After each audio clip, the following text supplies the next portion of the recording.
Thank you Vikram ji. नमस्ते। सबसे पहले तो सीआईआई को 125 साल सफलतापूर्वक पूर्ण करने के लिए आप सबको बहुत बहुत बधाई। कांग्रेचुलेशंस। इस 125 साल की यात्रा बहुत लंबी होती है। अनेक पड़ाव आए होंगे, अनेक उतार चढ़ाव आए होंगे, लेकिन 125 साल तक एक संगठन को चलाना ये अपने आप में बहुत बड़ी बात होती है। उसमें समयानुकूल परिवर्तन आए हैं, व्यवस्थाएं बदली है। और पहले तो मैं इन 125 साल में सीआईआई को मजबूती देने में जिन जिन लोगों ने योगदान दिया है, वैसे सभी पूर्व के आपके महानुभावों को भी इस समय बधाई दूंगा। जो हमारे बीच नहीं होंगे उनको आदरपूर्वक नमन करूंगा, और भविष्य में इससे जो संभालने वाले हैं उनको अनेक अनेक शुभकामनाएं भी देता हूं।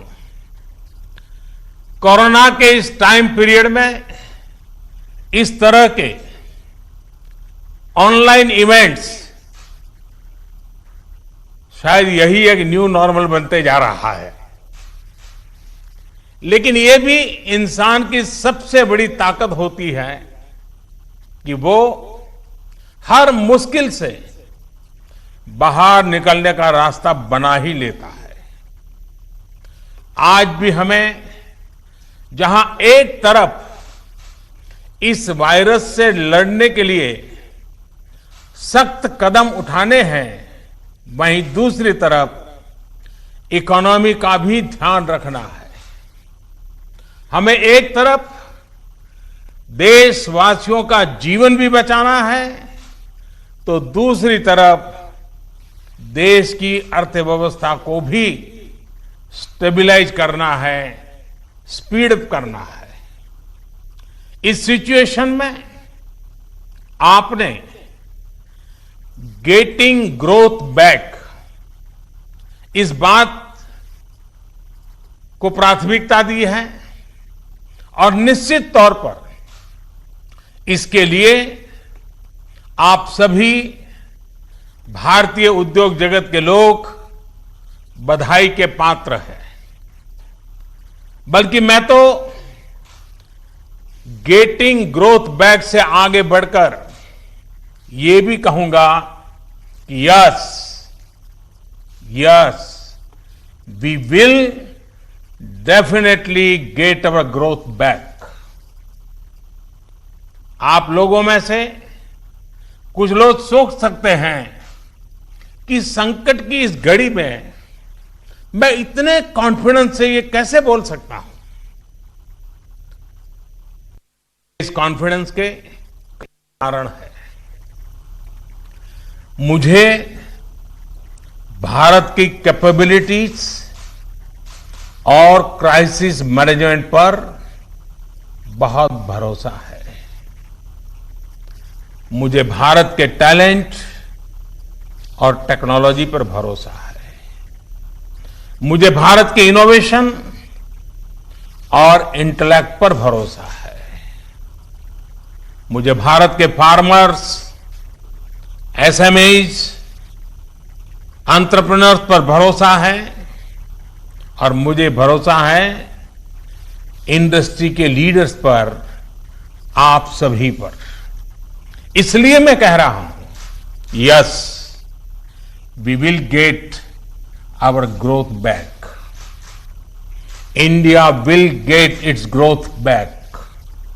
साथियों, कोरोना ने हमारी स्पीड जितनी भी धीमी की हो, लेकिन आज देश की सबसे बड़ी सच्चाई यही है कि भारत लॉकडाउन को पीछे छोड़कर अनलॉक फेज 1 में एंटर कर चुका है। अनलॉक फेज 1 में इकोनॉमी का बहुत बड़ा हिस्सा खुल चुका है।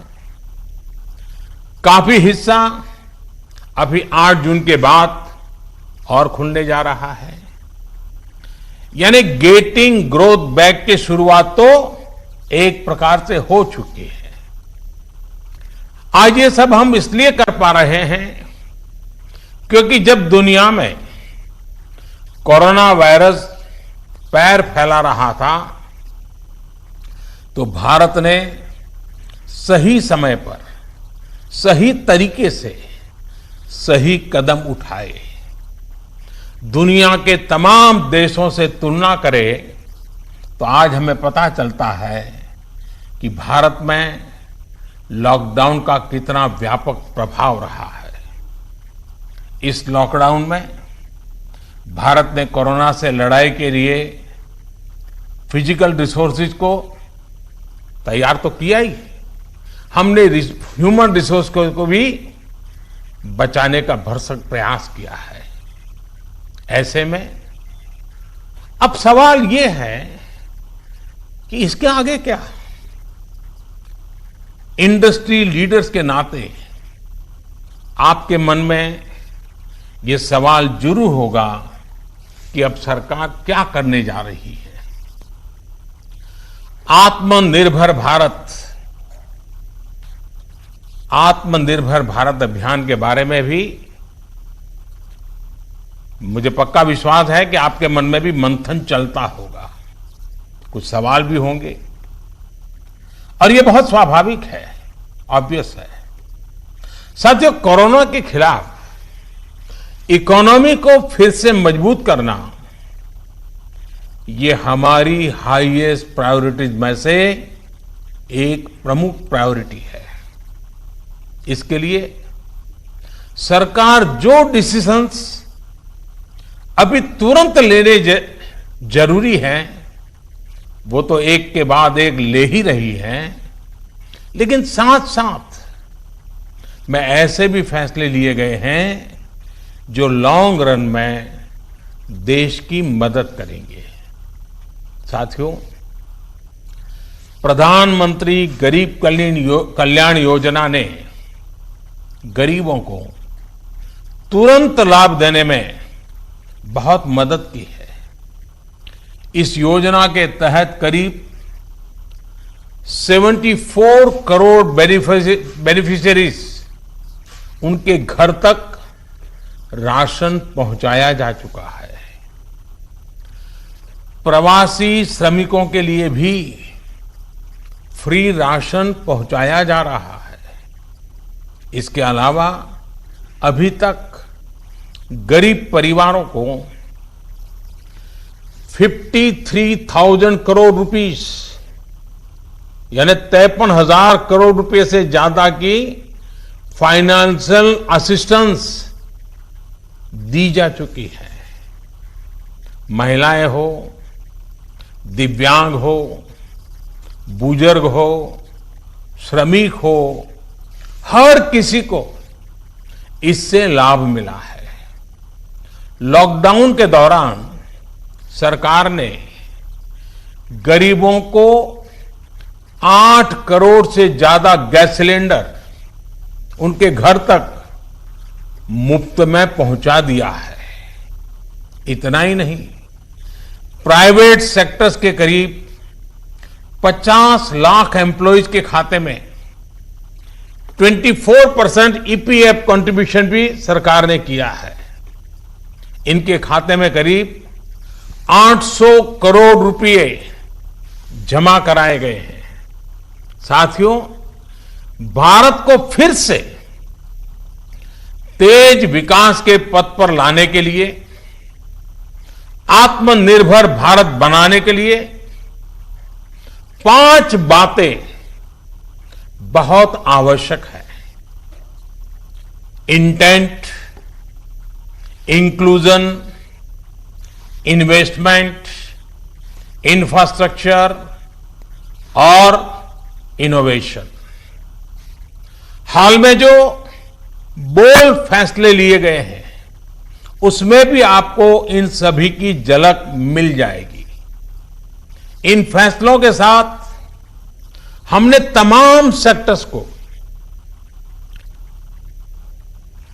फ्यूचर रेडी किया है। इसी वजह से आज भारत एक नए ग्रोथ ओरिएंटेड फ्यूचर की दिशा में बड़ी उड़ान के लिए तैयार है। साथियों, हमारे लिए रिफॉर्म्स ये कोई रैंडम या स्कैटर्ड डिसीजन नहीं रहे हैं। हमारे लिए reforms systematic, plan, integrated, interconnected और फ्यूचरिस्टिक प्रोसेस है। हमारे लिए रिफॉर्म्स का मतलब है फैसले लेने का साहस करना और उन्हें लॉजिकल कंक्लूजन तक ले जाना। आईबीसी हो, बैंक मर्जर हो, जीएसटी हो, फेसलेस इनकम टैक्स असेसमेंट की व्यवस्था हो, हमने हमेशा व्यवस्थाओं में सरकार के दखल को कम करने, और मैंने तो लाल किले पर भी कहा था कि लोगों से, जिंदगी से सरकार को जितना हम कम कर सकते हैं हम करना चाहते हैं। प्राइवेट एंटरप्राइज के लिए एनकरेजिंग इकोसिस्टम खड़ा करने पर हम लगातार बल देते रहे हैं, कदम उठाते रहे हैं। इसी वजह से सरकार आज ऐसे पॉलिसी रिफॉर्म्स भी कर रही है जिनकी देश ने एक प्रकार से उम्मीद भी छोड़ दी थी। लोगों ने मान लिया था भाई ये तो हमारे देश में नहीं हो सकता है, ऐसी चीजें होने लगी हैं। अगर मैं एग्रीकल्चर सेक्टर की बात करूं तो हमारे यहां आजादी के बाद जो नियम कायदे बने उसमें किसानों को बिचौलियों के हाथों में छोड़ दिया गया था। किसान कहां फसल बेच सकता है, कहां नहीं बेच सकता है, इस तक के नियम बहुत सख्त थे। किसानों के साथ दशकों से हो रहे अन्याय को दूर करने की इच्छा शक्ति हमारी सरकार ने दिखाई है। एपीएमसी एक्ट में बदलाव के बाद अब किसानों को भी उनके अधिकार हासिल होंगे। किसान अब जिसे चाहे, जहां चाहे और जब चाहे अपनी फसल अपनी शर्तों पर, किसान की शर्तों पर वो फसल बेच सकते हैं। अब कोई किसान अपनी फसल देश के किसी भी राज्य में ले जाकर बेच सकता है। पहले तो इस पर भी बंधन थे। साथ ही वेयरहाउसेस में रखे अनाज या एग्रीकल्चर प्रोडक्ट्स अब इलेक्ट्रॉनिक ट्रेडिंग के जरिए भी बेचे जा सकते हैं। आप कल्पना कर सकते हैं इससे एग्री बिजनेसेस के लिए कितने नए रास्ते खुलने जा रहे हैं। साथियों, इसी तरह हमारे श्रमिकों के कल्याण को ध्यान में रखते हुए रोजगार के अवसरों को बढ़ाने के लिए लेबर रिफॉर्म्स भी किए जा रहे हैं। जिन नॉन स्ट्रेटेजिक सेक्टर्स में प्राइवेट सेक्टर को इजाजत ही नहीं थी, उन्हें भी खोला गया है। आपका ध्यान इस पर भी गया होगा कि सबका साथ, सबका विकास, सबका विश्वास के रास्ते पर चलते हुए हम वो फैसले भी ले रहे हैं जिसकी मांग बरसों से हो रही थी। साथियों, दुनिया का तीसरा वो देश जिसके पास बहुत बड़ी मात्रा में कोयले का भंडार हो, कोल रिजर्व हो, जिसके पास आप जैसे साहसी और उद्यमी व्यापार जगत के लीडर्स हो, लेकिन फिर भी उस देश में बाहर से कोयला आए, कोल इंपोर्ट हो, तो उसका कारण क्या है? आप भी जानते हैं, देश भी जानता है, कभी सरकार रुकावट बनी रही, कभी नीतियां रुकावट बनी रही, लेकिन अब कोल सेक्टर को इन बंधनों से मुक्त करने का काम शुरू कर दिया गया है। अब कोल सेक्टर में कॉमर्शियल माइनिंग को परमिट कर दिया गया है।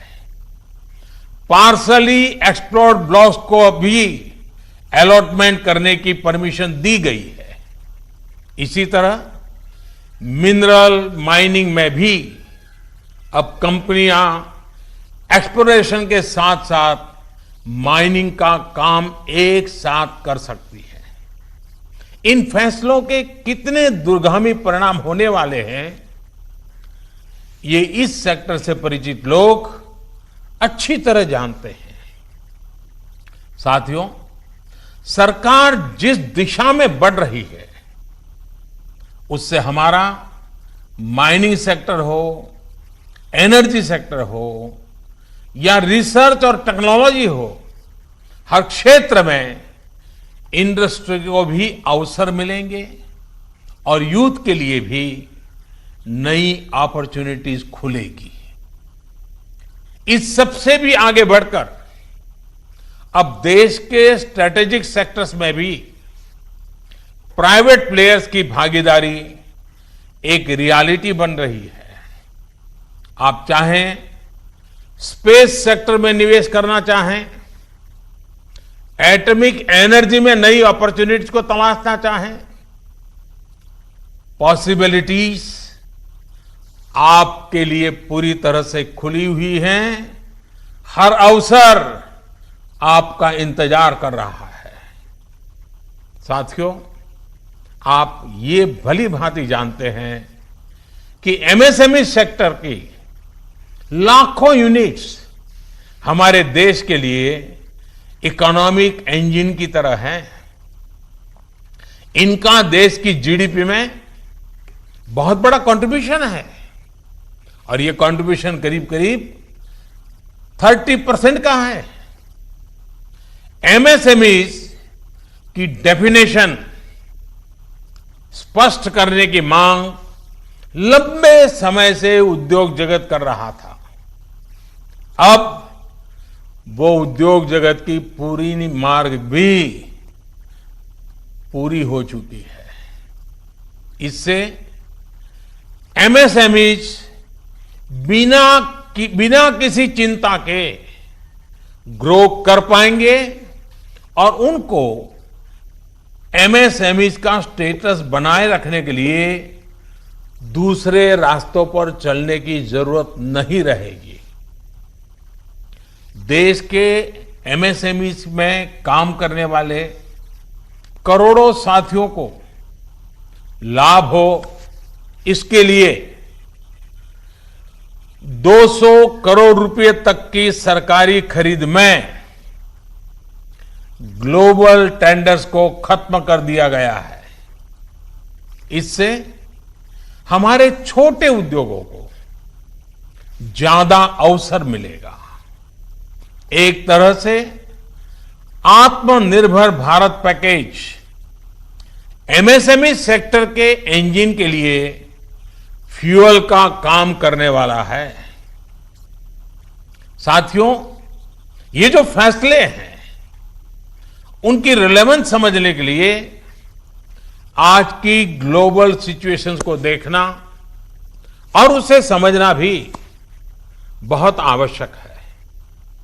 आज विश्व के तमाम देश पहले की तुलना में एक दूसरे का साथ और अधिक चाहते हैं। देशों में एक दूसरे की जरूरत और ज्यादा पैदा हुई है, लेकिन इसी के साथ ये चिंतन भी चल रहा है कि पुरानी सोच, पुरानी रीति नीति, पुरानी पॉलिसीज क्या आज कारगर होगी क्या? स्वाभाविक है कि इस समय नए सिरे से मंथन चल रहा है और ऐसे समय में भारत से दुनिया की अपेक्षा, एक्सपेक्टेशंस और बड़ी है। आज दुनिया का भारत पर विश्वास भी बढ़ा है और नई आशा का संचार भी हुआ है। आपने भी देखा है कि कोरोना के संकट में जब किसी देश के लिए दूसरे की मदद करना मुश्किल हो रहा था, हर कोई अपने को संभालने में लगा था, ऐसी संकट की घड़ी में भारत ने 150 से ज्यादा देशों को मेडिकल सप्लाई भेजकर उनके लिए मानवीय मदद का काम किया है। साथियों, world is looking for a trusted, reliable partner. Bharat में पोटेंशियल है, स्ट्रेंथ है, एबिलिटी है। आज पूरे विश्व में भारत के प्रति जो ट्रस्ट डेवलप हुआ है, उसका आप सभी को, भारत की इंडस्ट्री को पूरा फायदा उठाना चाहिए। ये आप सभी की जिम्मेदारी है, सीआईआई जैसे संगठनों की जिम्मेदारी है कि मैन्युफैक्चर्ड इन इंडिया के साथ ट्रस्ट, क्वालिटी, कॉम्पिटिटिवनेस तीनों जुड़ा हो। आप 2 कदम आगे बढ़ाएंगे, सरकार 4 कदम आगे बढ़कर आपका साथ देगी।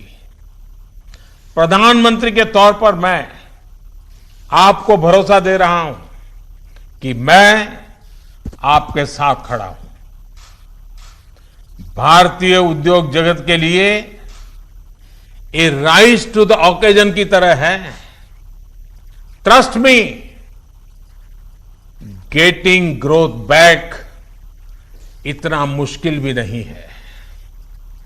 और सबसे बड़ी बात कि अब आपके पास, इंडियन इंडस्ट्रीज के पास एक क्लियर पाथ है। आत्मनिर्भर भारत का रास्ता, सेल्फ रिलायंट इंडिया का पाथ। आत्मनिर्भर भारत का मतलब है कि हम और ज्यादा स्ट्रांग होकर दुनिया को एम्ब्रेस करेंगे। आत्मनिर्भर भारत वर्ल्ड इकोनॉमी के साथ पूरी तरह इंटीग्रेटेड भी होगा और सपोर्टिव भी। लेकिन ध्यान रखिएगा, आत्मनिर्भर का मतलब ये भी नहीं है कि हम स्ट्रैटेजिक क्षेत्रों में किसी पर निर्भर रहें। हम उस स्थिति में नहीं रहना चाहते। It is about creating strong enterprise in India, enterprises that can become global forces. It is about generating employment. It is about empowering our people to come out and create solutions that can define the future of our country. हमें एक ऐसी robust local supply chain के निर्माण में invest करना है जो global supply chain में भारत की हिस्सेदारी को स्ट्रेंथन करे। इसी अभियान में सीआईआई जैसी दिग्गज संस्था को, मुझे लगता है आपको भी पोस्ट कोरोना नई भूमिका में आगे आना होगा। अब आपको चैंपियंस ऑफ इंडिजिनस इंस्पिरेशंस बनकर आगे आना है। आपको डोमेस्टिक इंडस्ट्रीज की रिकवरी को फैसिलिटेट करना है, नेक्स्ट लेवल ग्रोथ को असिस्ट करना है, सपोर्ट करना है, आपको इंडस्ट्री को, अपने मार्केट को ग्लोबली एक्सपांड करने में मदद करना है। साथियों, अब जरूरत है कि देश में ऐसे प्रोडक्ट्स बने जो मेड इन इंडिया हो, मेड फॉर द वर्ल्ड हो। कैसे हम देश का आयात कम से कम करें, इसे लेकर क्या नए लक्ष्य तय किए जाएं, उस पर सोचने की जरूरत है। हमें तमाम सेक्टर्स में प्रोडक्टिविटी बढ़ाने के लिए अपने टारगेट तय करने ही होंगे। यही संदेश मैं आज इंडस्ट्री को देना चाहता हूं और देश यही अपेक्षा भी आपसे रखता है। साथियों, देश में मैन्युफैक्चरिंग को, मेक इन इंडिया को रोजगार का बड़ा माध्यम बनाने के लिए आप जैसे तमाम इंडस्ट्री के संगठनों से चर्चा करके ही कई प्रायोरिटी सेक्टर्स की पहचान की गई है। इनमें से furniture, air conditioner, leather and footwear, in 3 sectors पर काम शुरू भी हो चुका है। सिर्फ एयर कंडीशनर को लेकर ही हम अपनी डिमांड का 30% से अधिक इंपोर्ट करते हैं। इसको हमें तेजी से कम करना है। इसी तरह दुनिया का दूसरे सबसे बड़ा लेदर प्रोड्यूसर होने के बावजूद ग्लोबल एक्सपोर्ट में हमारा शेयर बहुत कम है। साथियों, कितने ही सेक्टर्स हैं जिसमें हम बहुत अच्छा कर सकते हैं। बीते सालों में आप सभी साथियों के सहयोग से ही देश में वंदे भारत जैसी आधुनिक ट्रेनें बनी हैं। देश आज मेट्रो के कोच निर्यात कर रहा है। इसी तरह मोबाइल फोन मैन्युफैक्चरिंग हो, डिफेंस मैन्युफैक्चरिंग हो, अनेक क्षेत्रों में इंपोर्ट पर हमारी डिपेंडेंस को कम करने का प्रयास लगातार चल रहा है। और मैं बहुत गर्व से कहूंगा कि सिर्फ 3 महीने के भीतर ही पर्सनल प्रोटेक्टिव इक्विपमेंट पीपीई, इसकी सैकड़ों करोड़ की इंडस्ट्री आप ही लोगों ने खड़ी की है। 3 महीने पहले भारत में एक भी पीपीई नहीं बनती थी। आज भारत एक दिन में 3 लाख पीपीई किट बना रहा है, तो ये हमारे उद्योग जगत का ही सामर्थ्य है। आपको इसी सामर्थ्य का इस्तेमाल कर हर सेक्टर में आगे बढ़ना है। मेरा तो सीआईआई के तमाम साथियों से ये भी आग्रह है कि रूरल इकोनॉमी में इन्वेस्टमेंट और किसानों के साथ पार्टनरशिप का रास्ता खुलने का पूरा लाभ आप लोगों ने उठाना चाहिए। अब तो गांव के पास ही लोकल एग्रो प्रोडक्ट्स के क्लस्टर्स के लिए जरूरी इंफ्रास्ट्रक्चर तैयार किया जा रहा है। इसमें सीआईआई के तमाम मेंबर्स के लिए बहुत अपॉर्चुनिटीज है। साथियों, फार्म हो, फिशरीज हो, फूड प्रोसेसिंग हो, फुटवेयर हो, फार्मा हो, अनेक सेक्टर्स में अनगिनत अपॉर्चुनिटीज के गेट आपके लिए खुले हैं। सरकार ने शहरों में प्रवासियों के लिए आवास उपलब्ध कराने के लिए जिस रेंटल स्कीम की घोषणा की है, उसमें भी आप सभी साथियों को मैं सक्रिय भागीदारी के लिए आमंत्रित करता हूं। साथियों, हमारी सरकार प्राइवेट सेक्टर को देश की विकास यात्रा का पार्टनर मानती है। आत्मनिर्भर भारत अभियान से जुड़ी आपकी हर आवश्यकता का ध्यान रखने के लिए भारत सरकार प्रतिबद्ध है।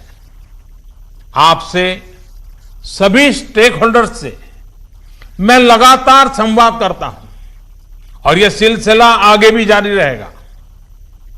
आई request you to come up with a detailed study of every sector, build consensus, develop concept, think big. We will together take up more structural reforms that will change the course of our country. We will together build आत्मनिर्भर भारत। साथियों, आइए देश को आत्मनिर्भर बनाने का संकल्प लें। इस संकल्प को पूरा करने के लिए अपनी पूरी ताकत लगा दें। सरकार आपके साथ खड़ी है। आप देश के लक्ष्यों के साथ खड़े होइए। आप सफल होंगे, हम सफल होंगे तो देश नई ऊंचाई पर पहुंचेगा। आत्मनिर्भर भारत का सपना साकार होगा। एक बार फिर सीआईआई को 125 वर्ष पूरा होने पर मेरी तरफ से बहुत बहुत शुभकामनाएं। बहुत बहुत धन्यवाद।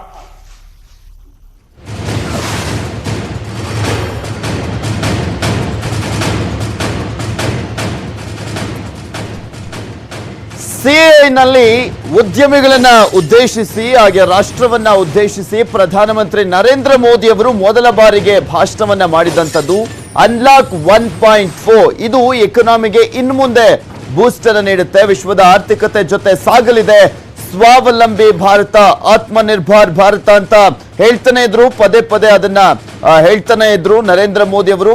ಭಾರತವನ್ನ ಈಗ ನಾವು ಮತ್ತಷ್ಟು ಅಭಿವೃದ್ಧಿ ಪಥದತ್ತ ಕೊಂಡೊಯ್ಯಬೇಕಾಗಿದೆ ಅಂತ ನರೇಂದ್ರ ಮೋದಿ ಅವರು ಮಾತನಾಡ್ತಾ ಹೇಳ್ತಾ ಇದ್ರು. ಮುಂದೆ ಯಾವ ರೀತಿಯಾಗಿ ಭಾರತವನ್ನ ಡೆವಲಪ್ ಮಾಡುವಂತ ವಿಚಾರಕ್ಕೆ ಸಂಬಂಧಪಟ್ಟಂತೆ ಉದ್ಯಮಿಗಳು ಸಹಕಾರವನ್ನ ಕೊಡಬೇಕು, ನಿಮ್ಮ ಯಾವುದೇ ಐಡಿಯಾ ಇದ್ರೂ ಕೂಡ ತಗೊಂಬನ್ನಿ ಅಂತ ಮಾತನಾಡ್ತಾ ಇದ್ರು. ಇದ್ರ ಬಗ್ಗೆ ಮತ್ತಷ್ಟು ಡೀಟೇಲ್ಸ್ ಅನ್ನು ನೀಡ್ತೀನಿ, ಆದ್ರೆ ಅದಕ್ಕೂ ಮುಂಚೆ ಒಂದು ಸ್ಮಾಲ್ ಬ್ರೇಕ್.